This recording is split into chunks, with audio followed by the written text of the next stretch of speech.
Some banks are hitting their customers where it hurts, right in the wallet. Many banks are adding fees to services like debit cards, but as Newsaid's Jenna Traum reports, banks say it's to make up for new regulations that are costing them money. New regulations are capping the amount banks can charge merchants every time a customer swipes their debit card. But smaller banks and credit unions are exempt from those new restrictions, which is great news for them.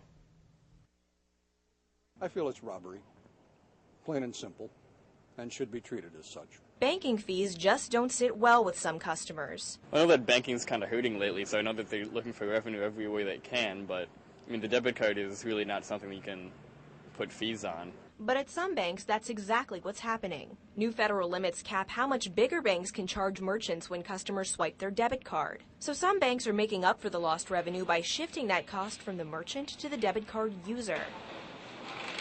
Bank of America plans to charge millions of customers a $5 monthly fee to use their debit cards. Wells Fargo is starting a pilot project next month in 5 states, charging customers a $3 monthly activity fee to swipe their debit cards. Neither Wisconsin nor Minnesota are one of those 5 states, but if the pilot project is successful, it could spread across the country. A spokesperson for U.S. Bank says they don't have immediate plans to add debit card fees, but they've already had to cut back in other areas. We did eliminate rewards for our debit card customers this last summer. Anytime someone went to swipe their card, they used to be able to get a reward in the form of money or points that was used toward items, and that had to go away with these regulatory changes. But the new regulations are actually benefiting smaller banks and credit unions. Well, actually, we're a little bit excited about it because it doesn't affect us. Since Ultra Federal Credit Union has less than $10 billion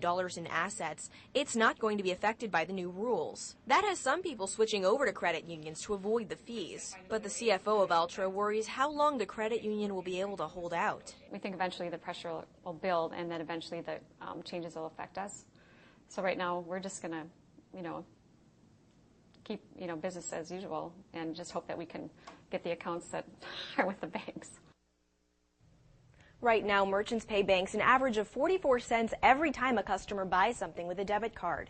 The new rules will reduce that to a maximum of 24 cents.